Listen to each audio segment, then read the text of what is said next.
Please welcome our next guest. Ziyang leads the Plutus team at Input Output Global. There, he develops smart contract languages for the Cardano blockchain. In his talk, Ziyang will explore 3 different approaches to building domain-specific languages. Ladies and gentlemen, please give a warm welcome to Ziyang Liu. Well, thank you for having me. It's really nice to be here in Belgrade. So as someone who enjoys working on programming languages, this is a topic that I find quite interesting and practical, and I hope it's useful to you as well. So I think a good way to talk about how to do something is to compare a few alternative approaches and understand their pros and cons and trade-offs with examples. That's a really good way to learn a topic. And as you can tell from the title here, this is what we're going to do in this talk. So when it comes to designing DSLs, domain-specific languages, there are 3 common themes, and these are what I'm going to cover in this talk. Standalone DSL, embedded DSL, and subsets of a general-purpose language. This last approach here is relatively less known and less used, but it can be very effective when it is a good fit, and I'll tell you all about that. So I have some examples here for all these approaches, and I'll provide the link to all of these at the end so that you can check them out if you're interested. The examples on the right are from the specific domain of smart contract languages for the Cardano blockchain. This is a domain I work on at my job, and it's a nice domain to look at because in this domain you can find examples of all 3 approaches. In fact, you can find at least 2 examples for each approach. So this is a very nice domain to study this topic. So I have a lot to cover in 35 minutes, and we started a bit late, so buckle up. Let's just get to the chase and jump right into the first approach. Standalone DSLs, also known as external DSLs. So these are new languages designed and developed from scratch. And here are some benefits of this approach. So they are highly customizable, right? Because they are new languages, you can create and craft a standalone DSL to be a perfect fit for your domain. And then you also avoid any limitation or any baggage from a host language, because there is no host language. On the other hand, there are some downsides of standalone DSLs. So number 1, they are time-consuming in general to develop, because you need to do a number of things from scratch, not just implementing the language and the compiler themselves, which is already hard enough, but then there are also some other pieces you need to deal with, like tooling, IDE, linter, and things of that nature, library ecosystem, and documentation, especially documentation. Documentation is usually underestimated in terms of how much effort it takes. When you design a new language, at the beginning at least, your documentation would be the only resource that the users have to learn your language, so it really needs to be comprehensive and clear and high quality, which is time-consuming to produce. And second, learning a new DSL is often harder than you think, even if the language itself is not complex. For these reasons I'm listing here, like scarcity of learning resources, additional tooling to adopt, and so on. And also, the knowledge you acquire would not transfer well to another domain or job. So these considerations lead to this point that I'm underscoring here, which might be a little bit surprising to hear at first, but not really if you really think about it, which is that standalone DSLs are excellent choices for low-level languages and compilation targets. So why is that? Well, there are actually a number of reasons. So it is good to have a small and custom languages as a compilation target because they are easier to target. It's much easier to compile a surface language down to a small and custom language than compiling a surface language to another surface language, because different surface languages may have different ways of abstracting things and so on, which may complicate things. And then you also get flexibility on how you implement your runtime, because if you're using one of the other 2 approaches, which would require a host language, then you probably need to rely on your host language's runtime to run your program. And then a small and custom language is easier to reason about and formalize, easier to convince yourself that everything is correct and it doesn't do anything that it is not supposed to do, which is important for a low-level language. Because if your low-level core language has a design flaw, because a lot of things may depend on your low-level core language, so if it has a design flaw, it can be pretty hard to fix without affecting a lot of things. And design flaws are very easy to have if your language gets complex. And the last point here, when you design and develop a low-level language, you avoid doing some work required for developing surface language. For example, you probably will not need an IDE or linter for your language because people will not be writing the code in your low-level language by hand. Documentation you will still need, but now your documentation's audience would be a much smaller set of users or compiler writers writing compilers targeting your language rather than a potentially much wider user base. So these aspects make standalone DSLs very good choices for low-level languages, but exercise caution when using them for surface languages. So if your domain requires both a surface language and a low-level language, you might want to consider using standalone DSL for your low-level language, and then one of the other two approaches for your surface language. That's often the best of both worlds. Now, before we continue, I said earlier that learning a new DSL is often harder than you think.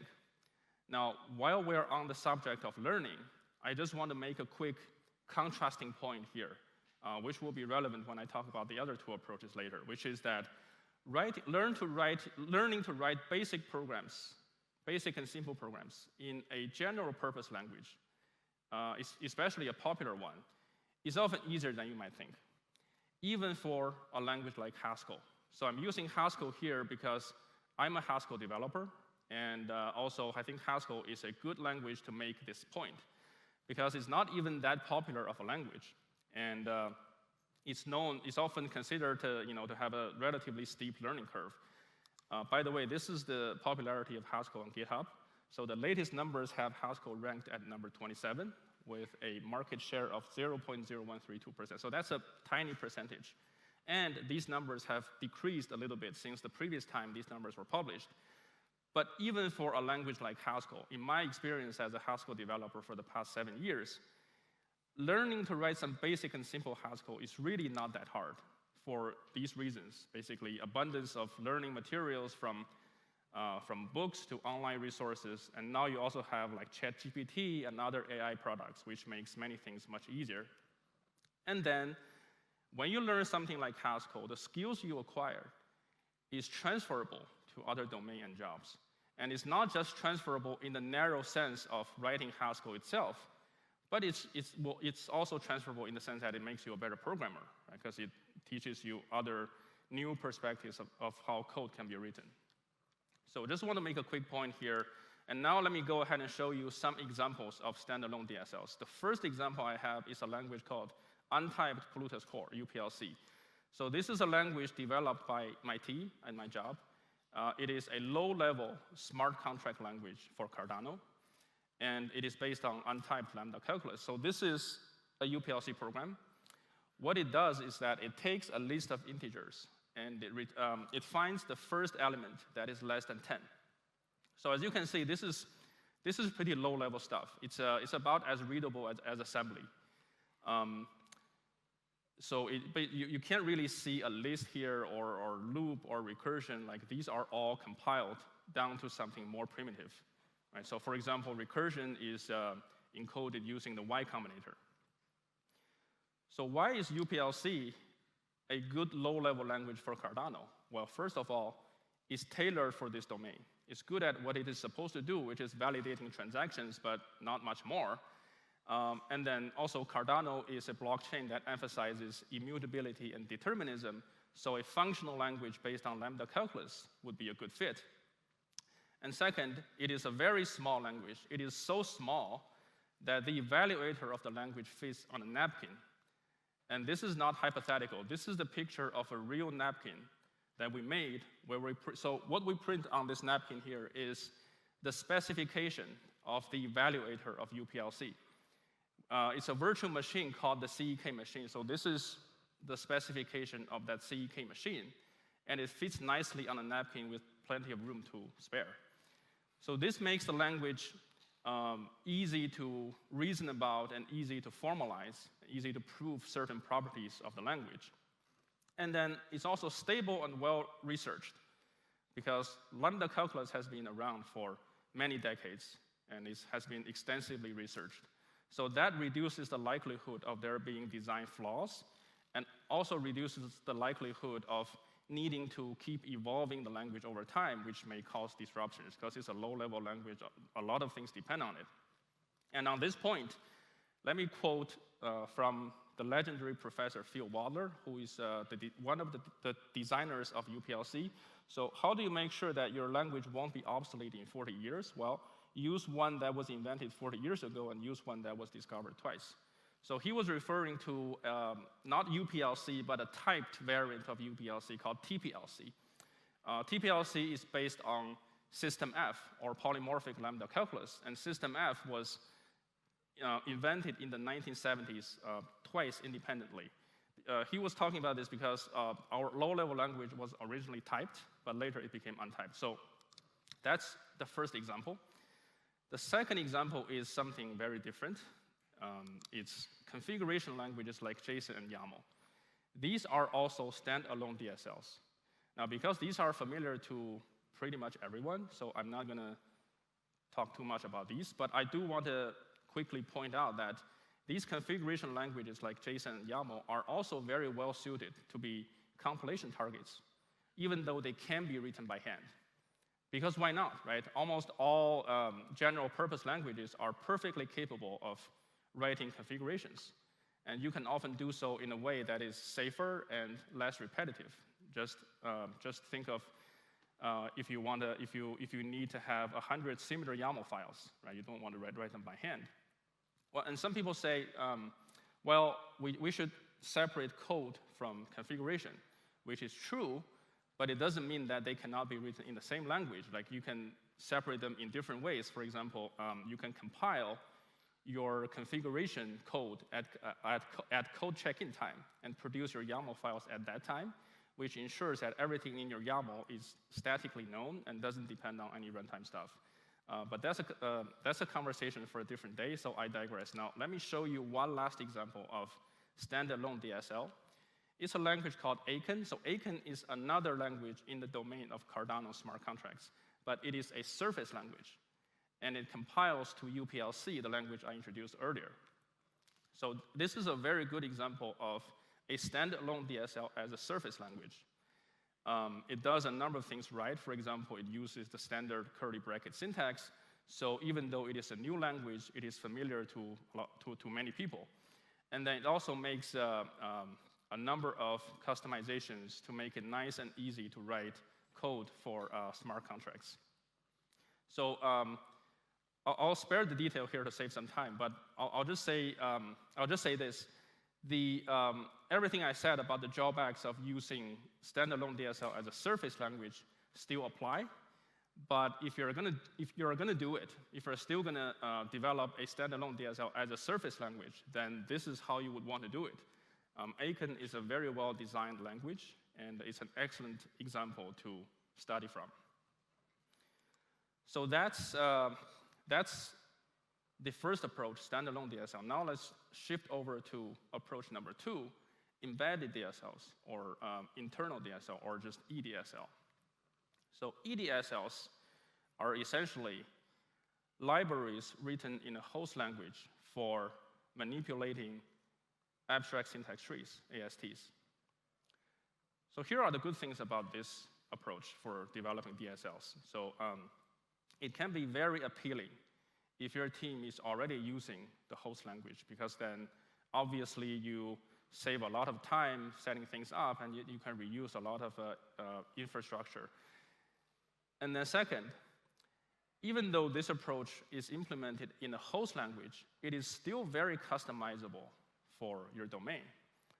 Of course, in terms of syntax, you're constrained by what the host language allows you to do. Some host languages allows you to customize syntax more, and some not so much, but that's only the syntax. In terms of other things like programming model, programming paradigm, and the semantics, these are still highly customizable. So for example, your host language may be a functional language, but you can use it to develop an EDSL that is an imperative language. There's no problem with that, because you're really just using your host language to write a library. You're not really like reusing that much of the host language as a language, if that makes sense. So host language is functional, EDSL is imperative, there's no problem here. And then last point here, so among all the three approaches, this one is the easiest to develop, maintain, and document, because again, you're really just writing a library in some host language. So this is well suited to be a minimal viable product. And if your DSL has a potentially large user base, and different users may prefer different languages, you can often relatively easily embed the same DSL in multiple host languages, which provide multiple choices for the users. So that's what's good about this approach. It's all good here, but here's the main problem with EDSLs, in my opinion, which is that AST construction and manipulation are exposed to users. And what I mean by this is, when you're writing program in an EDSL, you're not really writing regular and simple programs in your host language. What you're doing instead is to write potentially much more complex code for creating and manipulating ASTs.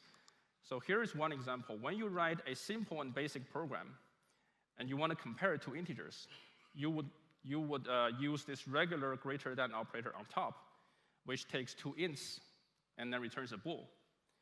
But then when you're writing programs using an EDSL, what you end up doing is oftentimes the one below, which has a slightly different name, and it doesn't take 2 ints as input, but it takes 2 ASTs representing integers, and it assembles them into a bigger AST representing a bool. So that's what programming in EDSL often entails.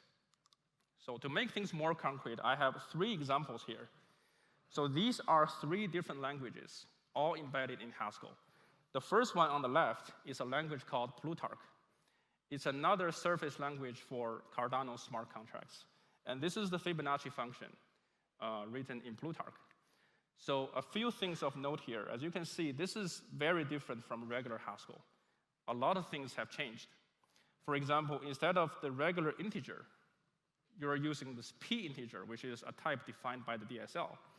And instead of the regular function arrow, you see on line 1 that you're using this customized arrow, which is this colon dash dash arrow thing. And then instead of, for equality comparison, instead of equal equal, you're using this hash equal equal. And for branching, instead of if then else, you're using this p if. So everything has changed. It doesn't look like a regular Haskell at all. So to learn to use a language like this, you first need to know some Haskell. And then on top of that, you need to learn a new DSL entirely. So, and in that process, the regular Haskell learning resources like books or ChatGPT or whatever, they might not be as helpful as you might hope for, because this is really a very different language from Haskell. The second example is a language called Copilot. This is a language for processing streams of values. And this one, actually, the syntax looks more like regular Haskell, but it's only because it is using a language feature on line 1. It's called rebindable syntax. And what it does is that it allows you to rebind some built-in Haskell syntax to a different behavior. So for example, if then else. On line 12, there's this if then else. That's the regular Haskell if then else syntax. But the semantics or behavior has changed. The behavior is now customized and defined by the DSL. So it's no longer the Haskell, regular Haskell behavior for if then else. So under the hood, it is still creating and manipulating ASTs, but then on the face, the syntax looks more like regular Haskell, which is nice in a way, but there's also drawbacks, right? Like it makes the code less explicit, and more obscure, and it's harder to tell what the code does. Like this, the if then else, is this a regular if then else, or is this a customized if then else? Who knows, right? So in some ways, it's arguably worse. The third example here on the right is a language I developed at my previous job. This is a language for writing flight controllers. This has a very similar look to Plutarch. So basically, it also has this custom if then else called k if then else on line 6, and then on line 13 you have this custom greater than operator that I alluded to earlier, and then you also have this f, this lowercase f thing appearing everywhere. This f is basically the AST. So because you're manipulating AST, so you need to work with this f all the time. So instead of double, you need to use this f double. So this, in that sense, is very similar to Plutarch. So this should give you some idea of how it feels like writing programs in EDSLs. Basically, again, you're not writing simple and regular programs, but you're writing programs for manipulating abstract syntax trees. So that's the main drawback of EDSLs. There are some additional drawbacks here. So first, for EDSL, it's harder to produce readable target code or developing things like debuggers. Because, again, an EDSL is really just a library written in the host language, and a regular library doesn't have access to information like source code information like variable names, line numbers, and module names, and so on. And this information is useful if you want to do things like producing readable target code or developing debuggers. Of course, you don't always care about these things, but sometimes you do care. So it's useful to keep in mind. And then second, because you're writing code manipulating ASTs, the host language library system provides limited value when you're a user of an EDSL. So you really need to develop your own library ecosystem for the EDSL. So these are the two additional drawbacks for EDSLs. So that's approach number 2. Now let's move on to the last approach for developing DSLs. Happens to be my favorite approach, subsets of general purpose languages. This one, as I said before, it is least known and least used relative to the other two approaches, but it can work really well when it is a good fit. The core idea here is reusing host language ASTs. Because if you're already using a host language anyway, why bother defining your own AST type and then developing a library to work with it? Your host language already has compilers and ASTs. Why not just reuse those? And indeed, you can. And what this allows you to do is to really write much more simple and regular programs. Now you can use this regular greater than operator in your DSL, because now your DSL is really just a subset of your host language. So this is much nicer in this sense. Now, how do you access your host language ASTs? Well, there are two ways. The first way is using metaprogramming. Right? So this approach is also called QDSL. So Q means quoted or quotation. Quotation is a term in metaprogramming, meaning turning source code into ASTs. This QDSL is this is from a paper in about 2015 by Phil Walter and a few others. I don't know if they are the first to use the term QDSL, but I learned this term from that paper. This approach, in my opinion, is often suboptimal because of these reasons. So it only allows you to access surface language ASTs. The problem is that the surface language AST is often a very big data type because the surface language often has a lot of syntax sugars. And all of these has to be encoded in the AST. So it's a very large AST, which makes it harder to work with. And then, as you're about to see from the example that I'm going to show you in a second, this approach could introduce heavy syntactic noise to your code. And you're still not doing regular programming. The host language libraries are still not that useful. So these are similar problems with the EDSL approach. A much better approach in my opinion, is compiler plugins. So compiler plugins is a piece of code that compilers allow you to insert into its compilation pipeline to modify the behavior of the compilation pipeline. So this approach gives you really true subsets of your host language as your DSL. It basically solves all the problems with metaprogramming. It allows you to access both the surface AST and a lower level core AST, your core language, which is oftentimes a much smaller language, much easier to work with. And it has much less syntactic noise and so on. So I'll show you some examples of what I mean by that.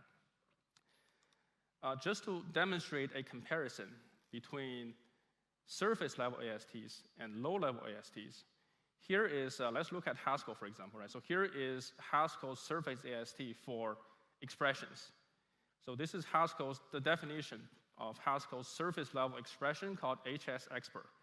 This is, as you can see, a very large data type. It has almost 40 constructors. So each constructor is a variant, right? So this means that this data type almost has 40 variants. So from the top, you have HSVAR, which means a Haskell expression could be a variable, or it could be an unbound variable, or it could be a record selector, or it could be going down, you have literal and lambda and a bunch more pages. So very large data type. Anytime you work with the value of this data type, you may need to handle a lot of different cases, which makes it inconvenient. I mean, basically working with this data type can feel like rewriting Haskell's desugarer, which is far from a delightful task.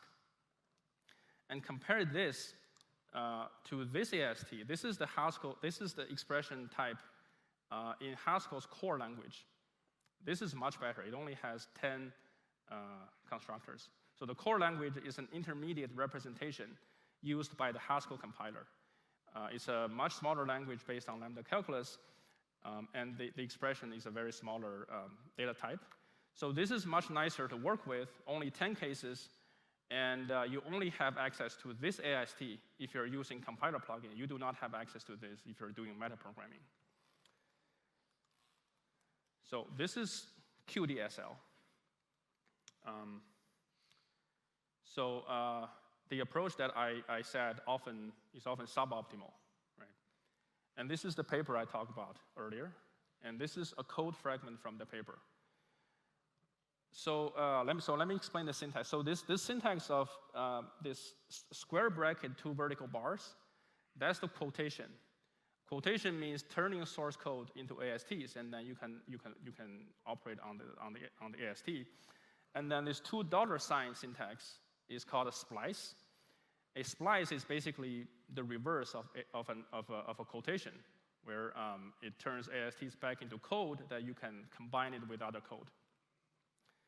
So this is the program of that QDSL. The paper claims that the QDSL approach fully reuses the syntax of the host language, whereas EDSL only does it partially, which is true in a sense, right? So technically true, because if you ignore all those quotation and splices, all those syntactic noise, then this is basically a regular Haskell program. But I think it's fair to say that by any objective standard, this is a lot of syntactic noise, because you're still not writing regular programs. You're doing metaprogramming all the time. And in some other host languages, this might be slightly better if the host language has a lighter syntax, for metaprogramming. Haskell has a pretty heavy syntax for metaprogramming, so it might be better if you're using a different host language, but still, a similar problem still remains. Now, contrast that to this. This is another language, surface language for Cardano smart contracts, also developed by my team and my job. This is called Plutus Tx. It is a subset of Haskell, and it is implemented as a compiler plugin. Now, this is, in my opinion, much better in the sense that this is just really just simple and regular Haskell. It's really as simple as it can be. Well, if you're not familiar with Haskell, maybe it's hard for you to tell, but I can tell you that this is as plain vanilla Haskell as it gets. So if you're new to Haskell, if you're trying to learn Haskell, no problem. Any questions about this code you have? For example, if you don't know what on line 6, what does for all mean? What's the for all keyword in Haskell? Or what is a fold L on line 8? What is a fold? What is a left fold or a right fold? There's a data definition on line 10. There's a type definition on line 21. What's the difference between the data and the type? For all those kind of questions, you can relatively easily find your answer from multiple resources, either reading a book or Googling your questions or asking ChatGPT, right? So this goes back to my point earlier, which is like learning to write some basic and simple program in Haskell like this. And not just Haskell, but really basically any popular general purpose language, learning to write some basic and simple programs is not that hard. And also on top of that, the skill you acquire, like I said before, is transferable to other jobs and domains, which is very nice. Now, before I wrap up, I do have to tell you that this approach also has some limitations, right? It's not perfect. So the main limitation is that this approach, subsets of general purpose languages, has a limited applicability compared to the other two approaches for developing DSLs. The reason is, in order for this approach to work, there needs to exist a subset of your host language that is a good fit for your domain, and that is not always the case, right? Because, for example, if your host language is functional and you want your DSL to be imperative, then this approach would not be a good fit. Because you can't really have a subset of Haskell that is imperative. Like, that's just not going to work. Another example is SQL. So SQL is a standalone DSL, right? So instead of using SQL, you can try to write code in a general purpose language to do the same thing. And that is essentially what ORMs try to do. So what ORMs do is they try to make it so that you don't have to write SQL. You just interact with your database by writing regular object-oriented code or functional code. The problem is that the relational data model and the object-oriented model or functional model, they don't match that well. So for a simple task, that might be fine, but when things get complex, it can get more awkward. And it's not an accident that a lot of people don't like ORMs, right? They really just prefer writing SQL directly. Another thing is the applicability of this approach is further limited by the fact that plugin support in compilers is often limited and unstable. So the Haskell compiler is, I think, one of the better ones for writing compiler plugins. But even for the Haskell compiler, the API for writing compiler plugins is not comprehensive and it's not very stable. So if you're upgrading your compiler from one version to another, you may need to rewrite a lot of your plugin code. And the plugin support in some other compilers could be even more limited, or some compilers may not even allow plugins at all. So that limits the applicability of this approach also. Another potential drawback is actually so when you're using a subset of general purpose language, because it's a subset, right? It is possible to accidentally write code that does not belong to that subset. And that is a problem that often can only be detected after type checking, when your plugin runs. Because your plugin often runs after type checking because you want your plugins to have types to work with. But that often means that it is often not possible to detect certain errors at type checking time, which might be, for example, a problem for IDEs, because IDEs often run the compiler and stop the compiler after type checking. So these kind of errors, like if you go outside of your allowed subsets, if you're using a host language feature that is not supported by the DSL, that is not something the IDE can catch. So these are some of the drawbacks of subsets of general purpose languages. And finally, these are the links to all the languages that I mentioned earlier in this talk. So check them out if you're interested. And that's it. I hope you get some useful insights and takeaway for this topic. Thank you for joining.